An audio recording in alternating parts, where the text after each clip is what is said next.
दुनिया भर में कोविड-19 महामारी से लेकर हांगकांग और ताइवान के मुद्दे पर घिरे चीन के तेवर अब लद्दाख में ढीले पड़ रहे हैं। हांगकांग में चीन के राष्ट्रीय सुरक्षा कानून का विरोध तेज होता जा रहा है और अमेरिका के राष्ट्रपति ट्रंप ने कहा है कि चीन हांगकांग में जो कर रहा है वो पूरी तरह से गलत है। अमेरिकी राष्ट्रपति डोनाल्ड ट्रंप ने कहा कि वे इसी सप्ताह इस मामले में चीन के खिलाफ सख्त कदम उठाए जाने की घोषणा करेंगे। आपको बता दें कि इस मुद्दे पर चीन को दुनिया भर में विरोध का सामना करना पड़ रहा है। किसी भी अहम देश ने चीन का समर्थन नहीं किया है, बल्कि 200 से अधिक दुनिया के राजनयिक खुलकर इस मामले में चीन का विरोध कर चुके हैं। यही नहीं, अब ट्रंप ने भारत और चीन के सीमा विवाद पर भी मध्यस्थता की पेशकश की है। ट्रंप ने ट्वीट किया है कि उन्होंने दोनों देशों को कहा है कि अगर वो चाहें तो भारत सीमा विवाद के मामले में मध्यस्थता कर सकते हैं। यह दूसरा मौका है जब अमेरिका ने लद्दाख के मामले में दखल दिया है। इससे पहले अमेरिका लद्दाख मामले पर चीन को घेर चुका है और चीनी नीतियों को दुनिया भर में विस्तारवादी बताकर उनकी आलोचना कर चुका है। दुनिया पहले से ही चीन से फैले कोरोना संक्रमण के कारण परेशान है, लेकिन ड्रैगन अपने गुनाहों पर पर्दा डालने के लिए एक अलग ही गेम खेल रहा है। भारत से लगती सीमा पर सैन्य झड़पों और सीमा पर बड़ी संख्या में सैनिकों की तैनाती के बाद अब चीनी विदेश मंत्रालय ने कहा है कि भारत के साथ सीमा पर हालत पूरी तरह से स्थिर और नियंत्रण योग्य है। 5 मई से ही पूर्वी लद्दाख में वास्तविक नियंत्रण रेखा पर तनावपूर्ण माहौल बनाकर भारत पर दबाव बनाने की कोशिश में नाकाम रहने के बाद चीन के स्वर अब थोड़े नरम होते दिखाई पड़ रहे हैं। पहले चीनी विदेश मंत्रालय ने सीमा पर भारत के साथ स्थिति को सामान्य बताया, तो अब भारत में चीन के राजदूत ने मतभेदों को बातचीत के जरिए मिटाने पर जोर दिया है।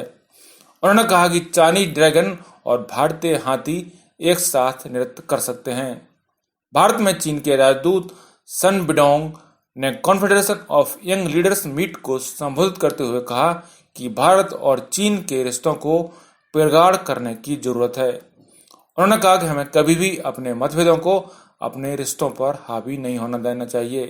बिडोंग ने कहा कि हमें इन मतभेदों का समाधान बातचीत के जरिए करना चाहिए। बिडोंग ने आगे कहा कि चीन और भारत कोविड-19 के खिलाफ साझी लड़ाई लड़ रहे हैं और हम पर अपने रिश्तों को प्रगाढ़ करने की जिम्मेदारी है। चीनी राजदूत ने सम्मेलन में मौजूद युवाओं को भारत और चीन के रिश्तों को समझने का आह्वान करते हुए कहा कि हम एक दूसरे के लिए खतरा नहीं हैं। उन्होंने कहा कि हमारे युवाओं को चीन और भारत के साथ रिश्ते को महसूस करना चाहिए। दोनों देश एक दूसरे के लिए अवसरों के द्वार हैं, न कि खतरों के। उन्होंने कहा कि ड्रैगन और हाथी एक साथ नृत्य ना कर सकें, ऐसी कोई बात नहीं है। पहले चीन विदेश मंत्रालय ने कहा था कि भारत के साथ सीमा पर हालात पूरी तरह से स्थिर और नियंत्रण योग्य हैं और अब चीन के राजदूत का एक बयान आया है।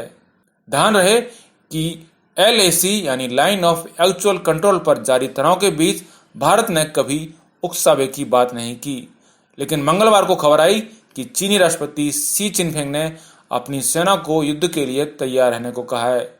दरअसल चीन के विस्तारवाद की केंद्र में उसकी दबाव की नीति है। वह कमजोर पड़ोसियों को कभी कर्ज देकर फंसाता है तो कभी अपनी ताकत का नुमाइश कर डराता है। वहीं भारत जैसे टक्कर के देशों पर सैन्य दबाव बनाने की कोशिश करता है। हालांकि इस कोशिश में वह लगातार दुनिया भर में अपनी भद्द पिटवा रहा है। डोकलाम के बाद अब लद्दाख में भी कुछ ऐसा ही होता दिख रहा है। ताजा तनाव तब शुरू हुआ जब चीन ने भारतीय सीमा में चल रहे निर्माण कार्य पर आपत्ति जताई। हालांकि भारतीय सेना ने बताया कि पैंगोंग में अब संघर्ष जैसी स्थिति नहीं है, वहां ज्यादा सैनिक भी नहीं है। शुक्रवार को भारतीय थल सेना के प्रमुख जनरल मनोज मुकुंद नरावणे ने 14 कॉर्प्स के लेह स्थित मुख्यालय का दौरा किया और LAC पर सुरक्षा बलों की तैनाती का जायजा लिया। उन्होंने नॉर्दर्न कमांड के चीफ लेफ्टिनेंट जनरल बाई के जोशी और 14 कॉर्प्स के commander lieutenant general Harinder Singh और अन्य अधिकारियों के साथ मीटिंग की और एलएसी के पास कुछ जमीनी हालात से वाकिफ हुए। दरअसल वहां साल भर पहले एक सड़क बनकर पूरी हुई है। यह काम बेहद कठिन और चुनौतीपूर्ण हालत में संपन्न हुआ है। यही वजह है कि लद्दाख में चीन की छटपटाहट लगातार सामने आ रही है। पिछले दिनों भी सिक्किम और लद्दाख में चीनी सैनिक भारतीय सैनिकों से उलझ पड़े थे। जानकार मानते हैं कि वास्तविक नियंत्रण रेखा पर इस तरह की घटनाएं आगे भी सामने आ सकती हैं। आइए आपको बताते हैं कि पिछले लगभग 15 दिनों में भारत और चीन के बीच किस तरह से तनाव बढ़ा है और सैनिकों में झपटें हुई हैं। 5 मई को पेंगोंग झील के पास लद्दाख बॉर्डर पर टकराव हुआ। चीनी सैनिकों ने पत्थर और डंडे चलाए। बाद में भारतीय सैनिकों की कार्रवाई के बाद वे पीछे धकेले गए। 9 मई को सिक्किम के नाकुला बॉर्डर पर चीनी सैनिक आक्रामक हो गए। वहां भी भारतीय सैनिकों के दबाव के बाद उन्हें पीछे धकेला गया।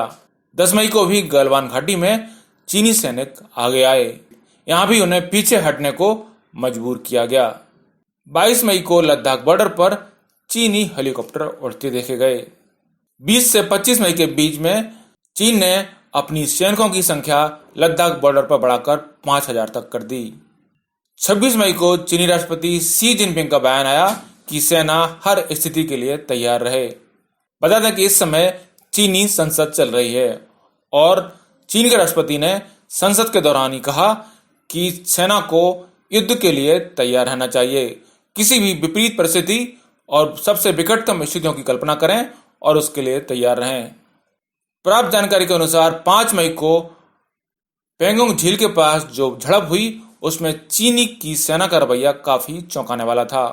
वे लोग भारतीय सेना पर पत्थरबाजी कर रहे थे। मिली जानकारी के मुताबिक चीन के सैनिक बहुत ज्यादा थे और उन्होंने काफी बुरा व्यवहार दिखाया। झील के उत्तरी किनारे पर फिंगर 5 इलाके में भारत चीन के करीब 200 से अधिक सैनिक सामने आ गए थे। भारत ने चीन के सैनिकों की मौजूदगी पर इतराज जताया, जिसके बाद वे आक्रामक हो गए। इसके ही अगले दिन तड़के दोनों तरफ के सैनिकों के बीच झड़प हो गई। बताया जा रहा है कि पूर्वी लद्दाख के पेंगोंग त्सो झील वाले इलाके में 5 मई को हुई झड़प के वक्त चीनी सैनिक अपने साथ डंडे, कांटेदार तार और पत्थर लेकर आए थे। हैरानी की बात है कि अब इसी पत्थरबाज चीन ने अचानक शांति राग गाना शुरू कर दिया है, लेकिन फिलहाल जमीनी हालत में कोई बदलाव नहीं आया है। ब्यूरो रिपोर्ट, पत्रिका टीवी।